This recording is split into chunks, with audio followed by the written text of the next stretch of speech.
بسم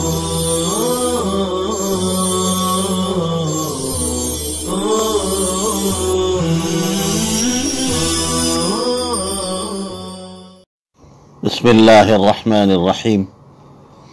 وعن ابی ہریرۃ رضی اللہ عنہ قال قال رسول اللہ صلی اللہ علیہ وسلم ما بین بیتی ومنبری روضۃ من ریاض الجنہ ومنبری علی حوضی متفق علیہ۔ حضرت ابو ہریرہ رضی اللہ تعالیٰ عنہ سے روایت ہے کہ نبی کریم صلی اللہ علیہ وسلم نے فرمایا، میرے مکان اور میرے ممبر کے درمیان جنت کے باغات میں سے ایک باغ ہے، اور میرا ممبر میرے حوض یعنی حوض کوثر کے اوپر ہے۔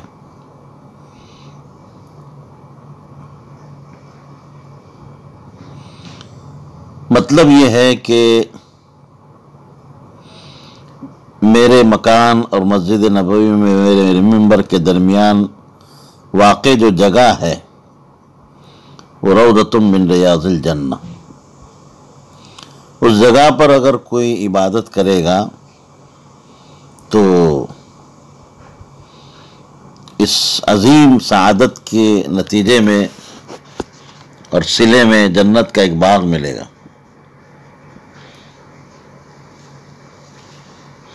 اور جو میرے ممبر کے نزدیک عبادت میں مشغول رہے گا تو بروز قیامت وہ حوض کوثر سے سیراب ہوگا۔ امام مالک رحمۃ اللہ علیہ فرماتے ہیں کہ یہ حدیث اپنے ظاہری معنی ہی پر محمول، اس لیے کہ روضے کے معنی ٹکڑے کے ہیں۔ مطلب یہ ہے کہ آپ صلی اللہ علیہ وسلم کے مکان اور ممبر کے درمیان کی جگہ وہ ٹکڑا ہے جو جنت سے زمین پر اس جگہ منتقل کیا گیا ہے، اور یہ ٹکڑا زمین کے دوسروں حصوں کی طرح قیامت کے روز فنا نہیں ہوگا، بلکہ جوں کا توں جنت میں واپس چلا جائے گا۔ حافظ طور پشتی فرماتے ہیں کہ مسجد نبوی کے ممبر اور حجرہ رسول کے درمیان کی جگہ کو روضہ اس لیے کہا جاتا ہے کہ اس جگہ آپ صلی اللہ علیہ وسلم کی قبر کی زیارت کرنے والے وہاں کی حاضر باش ملائکہ اور جن و انس ہمیشہ عبادت اور ذکر اللہ ہی میں مشغول رہتے ہیں۔ کچھ لوگ جاتے ہیں تو دوسرے لوگ آتے ہیں، اس طرح لگاتار وہاں عبادت کرنے والوں کے آمد و رفت کا سلسلہ جو ہے جاری رہتا ہے۔ اس مناسبت سے جگہ کو روضے سے تعبیر فرمایا گیا ہے، جیسا کہ احادیث میں ذکر کے حلقوں کو بھی ریاض جنت سے تعبیر کیا گیا ہے اور فرمایا گیا ہے۔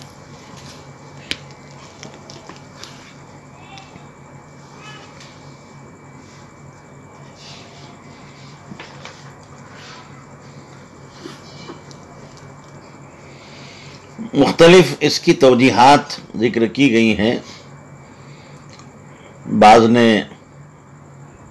بعض محدثین نے یہ بات بھی بیان فرمائی ہے کہ حجرہ مبارکہ اور ممبر کے درمیان کی جگہ میں عبادت کرنا دخول جنت کا سبب ہے۔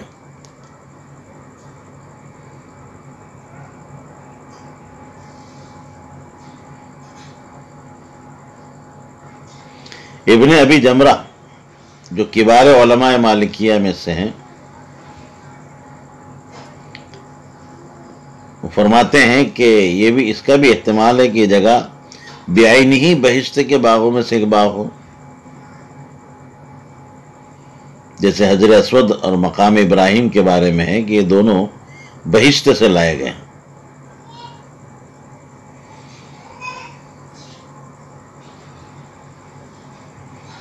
ممبری اعلی حوضی،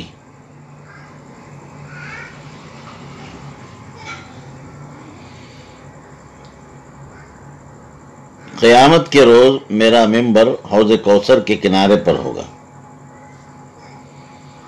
جس نے اس ممبر سے میری بات سنی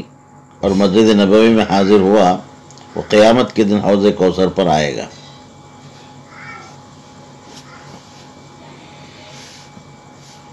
وعن ابن عمر قال كان النبي صلى الله عليه وسلم يأتي مسجد قباء كل سبت ماشین وراکبن فیصلی فیہ رکعتین۔ ابن عمر رضی اللہ عنہ فرماتے ہیں کہ نبی کریم صلی اللہ علیہ وسلم ہر سنیچر کو پیدل یا سواری پر مسجد قباء تشریف لے جاتے تھے اور اس میں 2 رکعت نماز ادا فرمایا کرتے تھے۔ دیکھیے، قباء ایک جگہ کا نام ہے جو مدینہ منورہ سے بہت ہی قریب 3 کوس کے فاصلے پر واقع ہے۔ یہ قباء وہی جگہ ہے جہاں آپ صلی اللہ علیہ وسلم نے مکہ مکرمہ سے ہجرت فرمانے کے وقت مدینہ میں داخل ہونے سے پہلے قیام فرمایا تھا، اور یہیں آپ نے ایک مسجد بنائی تھی جو مسجد قباء کے نام سے مشہور ہے۔ ابن حجر فرماتے ہیں کہ نبی کریم صلی اللہ علیہ وسلم کا یہ صحیح ارشاد منقول ہے کہ مسجد قباء میں نماز پڑھنا عمرہ ادا کرنے کے برابر ہے۔ حضرت سعد بن وقاص فرماتے ہیں کہ بیت المقدس میں 2 مرتبہ حاضری دینے سے زیادہ میں اسے پسند کرتا ہوں کہ مسجد قباء میں نماز پڑھوں۔ لوگ اگر جان لیں کہ مسجد قباء میں نماز پڑھنے کا کتنا ثواب ہے تو وہ سفر کی صعوبتوں کو اور مشقتوں کو جھیل کر دور دراز سے اس مسجد میں آئیں گے۔ بہرحال آپ صلی اللہ علیہ وسلم کا یہ معمول تھا کہ آپ ہر ہفتے کے روز مسجد قباء جاتے تھے اور 2 رکعت تحیۃ المسجد یا کوئی دوسری نماز جو تحیۃ المسجد کے قائم مقام ہوتی ہوگی پڑھتے تھے۔ تو آپ صلی اللہ علیہ وسلم کے اس مبارک اور مقدس عمل سے ہمیں یہ اشارہ مل رہا ہے کہ ہفتے کے روز علماء، صلحاء اور بزرگوں سے ملاقات کرنا سنت ہے۔ وعن ابی ہریرہ رضی اللہ عنہ قال قال رسول اللہ صلی اللہ علیہ وسلم احب البلاد الى اللہ مساجدها وابغض البلاد الى اللہ اسواقها رواہ مسلم۔ حضرت ابو ہریرہ رضی اللہ عنہ سے روایت ہے کہ سرور کائنات صلی اللہ علیہ وسلم فرمایا، خدا کے نزدیک تمام شہروں میں محبوب اور پسندیدہ مقامات مسجد ہیں، اور بدترین اور ناپسندیدہ مقامات بازار ہیں۔ مساجد اللہ تعالیٰ کی عبادت کرنے کی جگہ ہیں، اس وجہ سے اللہ کے یہاں مساجد جو ہے پسندیدہ ہیں اور محبوب مقامات ہیں، جس کا مطلب یہ ہے کہ جو شخص مسجد میں ہوتا ہے اللہ رب العزت اس پر اپنی رحمت کا سایہ فرماتے ہیں اور اسے خیر اور بھلائی کی سعادت سے نوازا جاتا ہے۔ اس کے بالمقابل بازار ایسی جگہ ہے جہاں شیطان کا سب سے زیادہ تسلط رہتا ہے۔ حرص، طمع، خیانت، جھوٹ اور اللہ کی یاد سے غفلت، یہ سب چیزیں ہیں جو بازار کا جزو لا ينفک ہے، شیطان کی خوشی کا ذریعہ ہے۔ اللہ تعالیٰ کے نزدیک بازار بے انتہا ناپسندیدہ مقامات ہیں۔ اس کا مطلب یہ ہے کہ جو شخص اپنی ناگزیر ضروریات کی تکمیل کے علاوہ محض سیر اور تفریح کی غرض سے بازاروں میں گھومتے ہیں پھرتے ہیں، اس پر محرومی اور برائی کا سایہ رہتا ہے، وہ اللہ کی رحمت سے دور ہو جاتا ہے۔ یہاں ایک ہلکا سا اشکال پیدا ہو رہا ہے کہ بت خانے، شراب خانے، چکلے، زنا کے اڈے تو بازار سے بھی بدترین ہیں، پھر انہیں خدا کے نزدیک ناپسندیدہ اور مبغوض ترین مقامات کیوں نہیں کہا گیا؟ بازار ہی کو کیوں کہا گیا؟ تو یاد رکھیے اس کا جواب یہ ہے کہ بازاروں کو قائم کرنے کا حکم شارع کی جانب سے ہے، اور یہ چیزیں ایسی ہیں کہ جن کو بنانے اور رکھنے کا حکم شارع کی جانب سے نہیں ہے۔ لہذا ارشاد کا مطلب یہ ہے کہ جن مقامات کو بنانا اور قائم رکھنا جائز ہے ان میں بدترین اور ناپسندیدہ مقام بازار ہے۔ وعن عثمان رضی اللہ عنہ قال قال رسول اللہ صلی اللہ علیہ وسلم من بنى للہ مسجدا بنى اللہ له بیتا فی الجنة متفق علیہ۔ حضرت عثمان غنی رضی اللہ تعالیٰ عنہ سے روایت ہے، فرماتے ہیں سرور کائنات صلی اللہ علیہ وسلم نے ارشاد فرمایا، جو شخص اللہ کے لیے مسجد بناتا ہے وہ اللہ تعالیٰ اس کے لیے جنت میں مکان بنا دیتا ہے۔ اللہ کے لیے مسجد بنانے کا مطلب یہ ہے کہ جو شخص محض اللہ کی رضا اور اس کی خوشنودی کو پانے کے لیے مسجد بناتا ہے، لوگوں کو دکھانا یا اپنی شہرت، ناموری، یہ سب چیزیں مقصود نہ ہو، واہ واہی مقصود نہ ہو، تو اللہ تعالیٰ اس کے بدلے میں اس کے لیے جنت میں مکان بنا دیتا ہے۔ اسی لیے کہا گیا کہ جو شخص مسجد بنا کر اس پر اپنا نام لکھتا ہے تاکہ تشہیر کا ذریعہ بنے، یہ اس کے عدم اخلاص کی دلیل ہے۔ مسجدن میں تنکیر عمومیت تقلیل کے لیے ہے، یعنی اگرچہ کوئی شخص مسجد کتنی ہی چھوٹی کیوں نہ بنائے، اسے اس کا بدلہ اسی طرح دیا جائے گا جس طرح کسی بڑی اور عالیشان مسجد بنانے والے کو ملتا ہے۔ ایک روایت میں یہ الفاظ ہے کہ اگرچہ وہ مسجد بٹیر کے گھونسلے کے مانند، یہ مسجد کی تنگی اور اختصار میں مبالغہ ہے کہ جس کا مطلب یہ ہے کہ خدا اللہ تعالیٰ تو نیت کو دیکھتا ہے۔ اگر کوئی شخص دنیا کی شہرت اور نمائش کے جذبے کے تحت اگر کرتا ہے تو اس کا ثواب ضائع ہو جائے گا، لیکن اس سے بالاتر ہو کر محض اللہ کی رضا اور خوشنودی کے لیے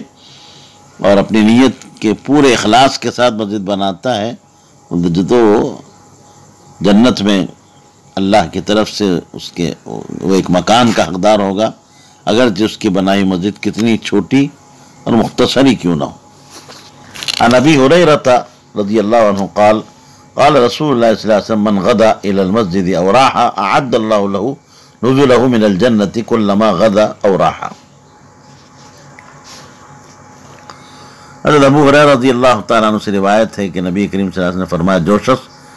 دن کے اول حصے میں یا آخری حصے میں مسجد جاتا ہے تو اللہ تعالیٰ جنت میں اس کی مہمان نوازی کا سامان تیار کرتا ہے، خواہ وہ صبح کو جائے یا شام کو جائے۔ دیکھیے اس حدیث پاک میں یہ بات بتلائی گئی کہ مسجد تو اللہ کا گھر ہے، لہذا جو شخص مسجد میں جائے گا اللہ تعالیٰ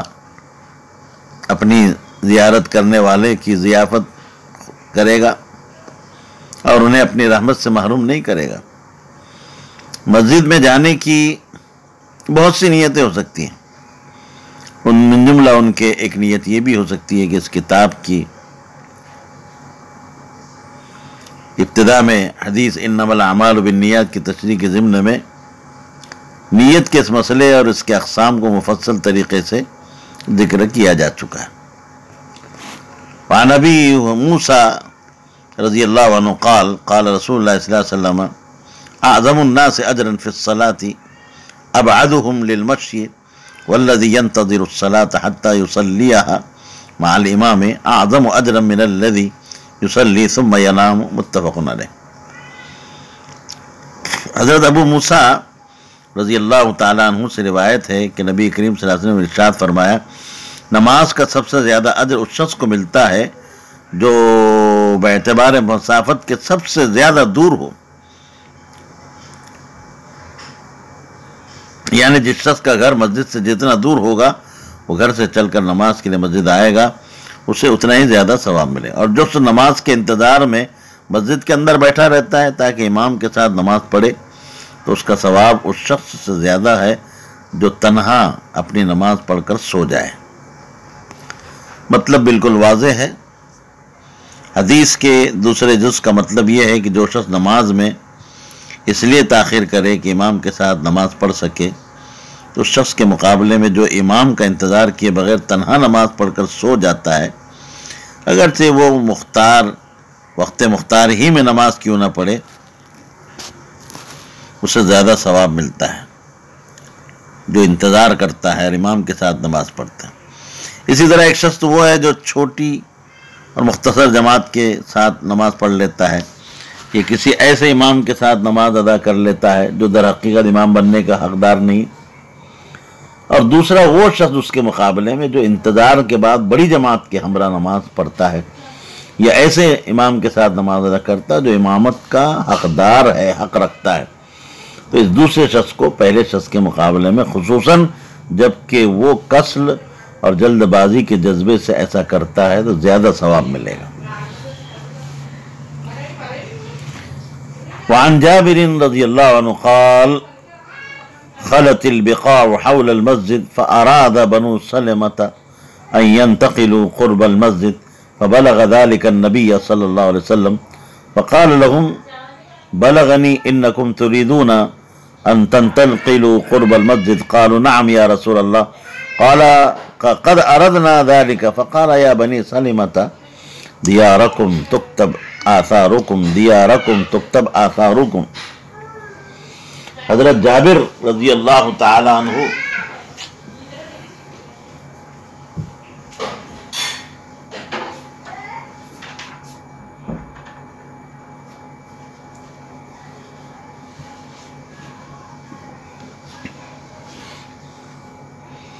ارشاد فرماتے ہیں کہ مسجد نبوی کے قریب کچھ مکان خالی ہوئے تو بنو سلمہ نے یہ ارادہ کیا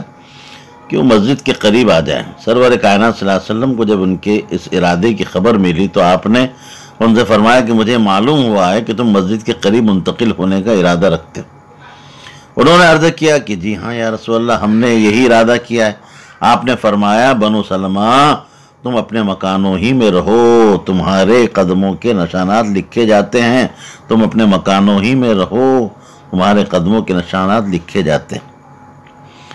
دیکھیے بنو سلمہ جو ہے یہ انصار مدینہ کا ایک خاندان، اس خاندان کے افراد مسجد نبوی سے دور رہتے تھے۔ جب مسجد نبوی کے قریب رہنے والوں میں سے کچھ لوگوں کا انتقال ہو جانے یا کسی دوسری جگہ منتقل ہو جانے کی وجہ سے مکانات خالی ہوئے تو بنو سلمہ نے مسجد نبوی کے قریب رہنے کی سعادت حاصل کرنے کی غرض سے ان خالی مکانات میں منتقل ہونے کا ارادہ کیا۔ جب آپ صلی اللہ علیہ وسلم کو ان کے اس ارادے کی اطلاع ملی تو آپ نے ان سے فرمایا کہ اس وقت تم لوگ جہاں آباد ہو وہیں رہو، تمہارے لیے یہی بہتر ہے، کیونکہ تم لوگ مسجد سے جتنا دور رہو گے مسجد آنے کے لیے تمہیں اتنا ہی چلنا پڑے گا، اور نماز کے لیے تم جتنے زیادہ قدم اٹھاؤ گے تمہارے نامہ اعمال میں ان کے بدلے اتنا ہی ثواب لکھا جائے گا۔ اس لیے بھلائی بہتری اسی میں ہے کہ تم اپنے سابق جگہ آباد رہو۔ وعن ابی ہریرہ رضی اللہ عنہ قال قال رسول اللہ صلی اللہ علیہ وسلم سبعۃ یظلهم اللہ فی ظلہ یوم القیامہ یوم لا ظل الا ظلہ امام عادل وشاب نشأ فی عبادت اللہ ورجل قلبه معلق بالمسجد اذا خرج منه حتى يعود اليه ورجلان تحابا في الله اجتمعا عليه وتفرقا عليه ورجل ذكر الله خاليا ففاضت عيناه ورجل دعته امرأة ذات حسب وجمال فقال إني أخاف الله ورجل تصدق بصدقة فأخفأها حتى لا تعلم شماله ما تنفق يمينه۔ حضرت ابو ہریرہ رضی اللہ تعالی عنہ سے روایت ہے، فرماتے ہیں کہ نبی کریم صلی اللہ علیہ وسلم نے ارشاد فرمایا 7 شخص ایسے ہیں جن کو اللہ تعالیٰ اس روز یعنی قیامت کے دن اپنے سائے میں رکھے گا جس روز خدا کے سائے کے سوا اور کوئی سایہ نہ ہوگا۔ پہلا شخص انصاف کرنے والا حاکم، دوسرے وہ شخص وہ جوان جو اپنی جوانی کو اللہ کی عبادت میں صرف کر دے، تیسرے وہ شخص جو مسجد سے نکلتا ہے جب تک وہ دوبارہ مسجد میں نہیں چلا جاتا اس کا دل مسجد میں لگا رہتا ہے، چوتھے وہ 2 شخص جو محض اللہ کے لیے آپس میں محبت رکھتے ہیں، یکجا ہوتے ہیں تو اللہ کی محبت میں، جدا ہوتے ہیں تو اللہ کی محبت، یعنی حاضر غائب خالص لوجہ اللہ محبت رکھتے ہیں، پانچویں وہ شخص جو تنہائی میں اللہ کو یاد کرتا ہے اور اللہ کے ڈر سے اس کی آنکھوں سے آنسو جاری ہو جاتے ہیں، چھٹے وہ شخص جس کو کسی شریف النسب اور حسین عورت نے برے ارادے سے بلایا ہو اور اس نے اس کی خواہش کے جواب میں کہہ دیا ہو میں خدا سے ڈرتا ہوں۔ ساتھ میں وہ شخص جس نے اس طرح مخفی طور پر صدقہ دیا ہو کہ اس کے بائیں ہاتھ کو بھی نہ معلوم ہو کہ دائیں ہاتھ نے کیا خرچ کیا ہے۔ دیکھیے اس حدیث پاک میں ان 7 خوش نصیب لوگوں کا ذکر ہے کہ جن کو اللہ تعالیٰ کل بروز قیامت اپنے عرش کا سایہ جو ہے نصیب فرمائے گا۔ قیامت کے روز میدان حشر میں اللہ کے سائے میں ہوں گے، اللہ تبارک تعالیٰ ان کو اپنے دامن رحمت میں جگہ دے گا اور آخرت کی سختیوں سے محفوظ رکھے گا۔ بعض حضرات نے کہا کہ سائے خداوندی سے، جیسے میں نے ابھی عرض کیا، عرش کا سایہ مراد ہے، یعنی قیامت کے روز جب تمام لوگ پریشان حیران ہوں گے تو یہ 7 اشخاص عرش کے سائے میں اللہ کی رحمت کی سعادتوں سے بہرور ہوں گے۔ حدیث کے آخری جملے کا مطلب یہ ہے کہ 7واں وہ شخص جو خدا کی راہ میں اور اللہ کی خوشنودی حاصل کرنے کے لیے اپنا مال اتنی پوشیدگی سے خرچ کرتا ہے کہ جب وہ اپنے دائیں طرف کے آدمی کو کوئی چیز یعنی روپیہ پیسہ یا مال وغیرہ دیتا ہے تو اس کے بائیں طرف بیٹھے ہوئے آدمی کو بھی اس کی خبر نہیں ہوتی۔ اس طرح اس کے چھپانے کا مقصد یہ ہوتا ہے ریا نہ ہو، نمائش نہ ہو۔ بعض علماء نے اس کے حقیقی معنی ہی مراد لیے ہیں کہ اسے اتنے مخفی طور سے صدقہ خیرات کرتا ہے کہ اس کے بائیں ہاتھ کو بھی خبر نہیں ہوتی کہ دائیں ہاتھ نے کس کو دیا ہے۔ یہ اس صورت میں جملہ کمال پوشیدگی کے لیے کنایا ہوگا۔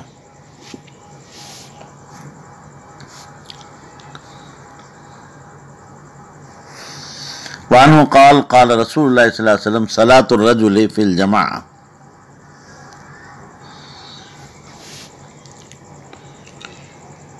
تضعف على صلاته في بيته وفي سوقه 25 ضعفا وذلك أنه توضأ فأحسن الوضوء ثم خرج إلى المسجد لا يخرج إلا الصلاة لم يخط خطوة إلا رفعت له بها درجة وحط عنه بها خطيئة فإذا صلى لم تزل الملائكة تصلي عليه ما دام في مصلاه اللهم صل عليه اللهم ارحمه ولا يزال أحدكم في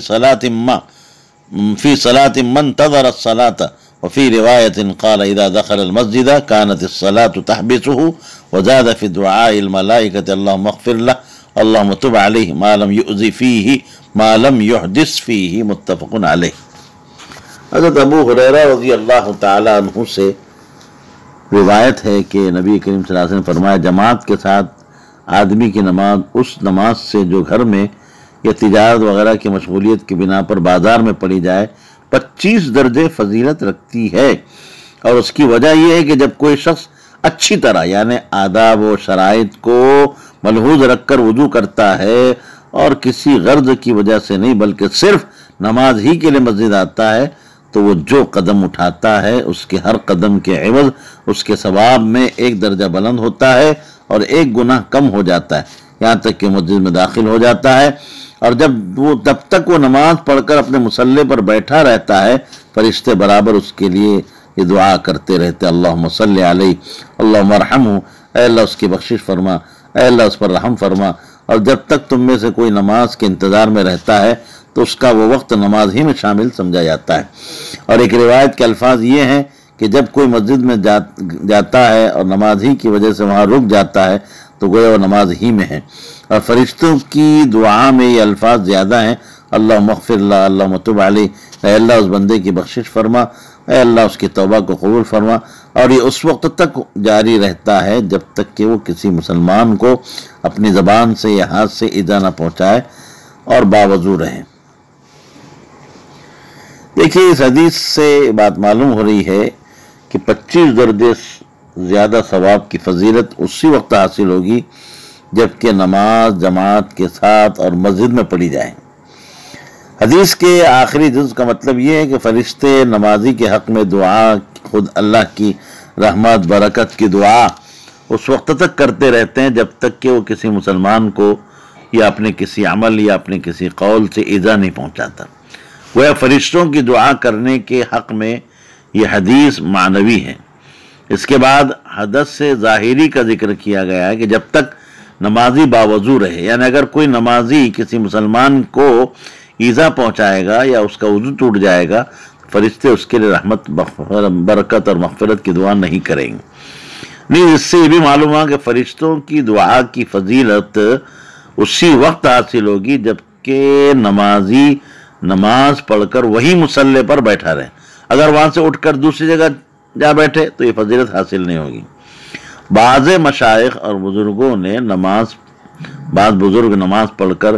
ریا اور نمائش وغیرہ کے خوف سے مصلی سے اٹھ جاتے ہیں اور کسی گوشے وغیرہ میں بیٹھ کر ذکر تسبیح مشغول ہو جاتے ہیں، گو ان کی نیت صحیح اور ان کا یہ طریقہ قابل جزا و انعام ہے کہ انہیں ذکر و تسبیح کی فضیلت حاصل ہوتی ہے، مگر نماز پڑھ کر مصلی ہی پر بیٹھے رہنے کی جو فضیلت ہے وہ انہیں حاصل نہیں ہوتی۔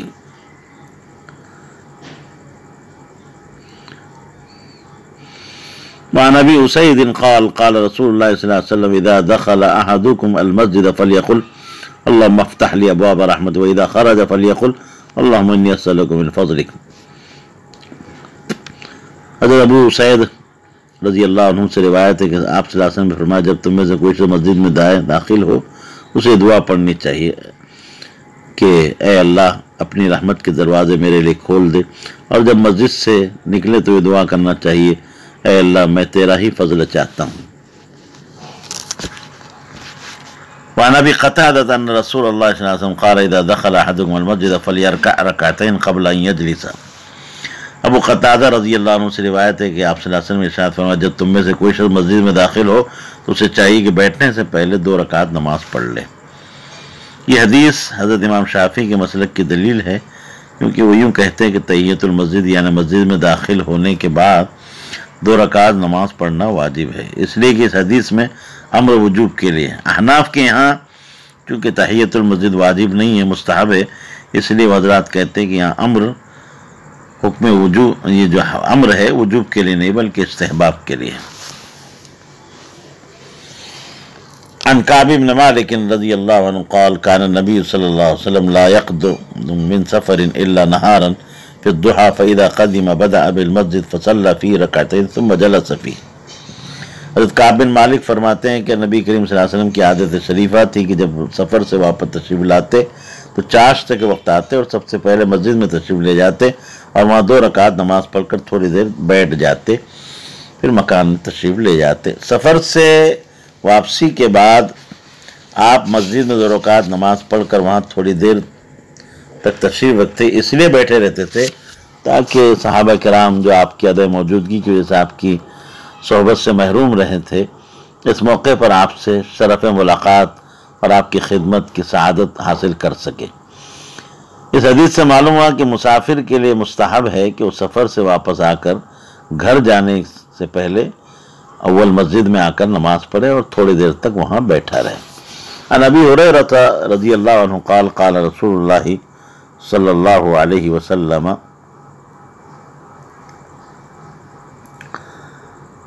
من سمع رجلا ينشد ضالة في المسجد فليقل لا ردها الله عليك فإن المساجد لم تبن لهذا۔ حضرت ابو ہریرہ سے روایت ہے کہ نبی کریم صلی اللہ علیہ وسلم نے فرمایا جو شخص یہ سنے یا دیکھے کہ کوئی شخص مسجد میں اپنی کوئی گمشدہ چیز تلاش کر رہا ہے تو اسے چاہیے کہ اس کے جواب میں یہ کہہ دے اللہ کرے تیری گمشدہ چیز تجھے نہ ملے، اس لیے کہ مسجدوں کو اس لیے نہیں بنایا گیا ہے کہ ان میں جا کر گمشدہ چیزوں کو تلاش کیا جائے، دریافت کیا جائے۔ دیکھیے اس میں جو کہا گیا کہ ایسے موقع پر یہ کہے کہ اللہ تیرے گمشدہ چیز کو نہ ملائے، یہ تنبیہ اور توبیخ کے لیے صرف زبان سے ادا کیے جائے، دل سے بد دعا نہ کی جائے۔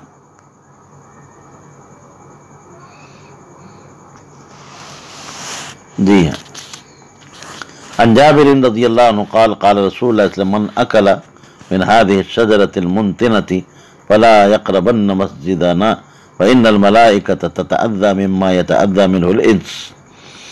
حضرت جابر رضی اللہ عنہ سے روایت ہے نبی کریم صلی اللہ علیہ وسلم ارشاد فرمایا جو شخص اس بدبودار درخت یعنی پیاز لہسن وغیرہ کچھ کھائے تو ہماری مسجد کے قریب نہ آئے، کیونکہ جس بدبو سے انسان کو تکلیف ہوتی ہے اس سے فرشتوں کو بھی تکلیف پہنچتی ہے۔ مطلب واضح ہے، تعفن کی وجہ سے تکلیف ہوتی ہے،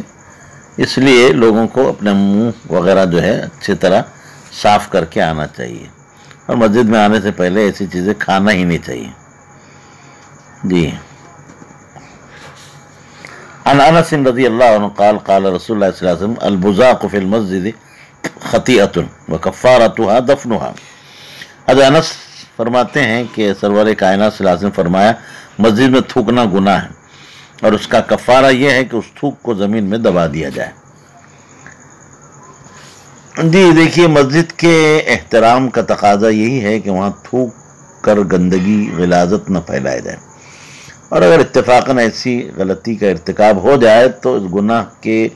دفعیے کا طریقہ یہ ہے کہ اس تھوک کو زمین میں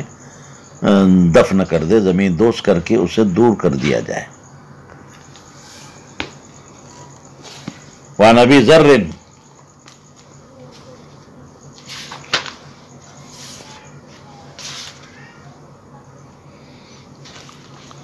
رضی اللہ عنہ قال قال رسول اللہ صلی اللہ علیہ وسلم عرضت علی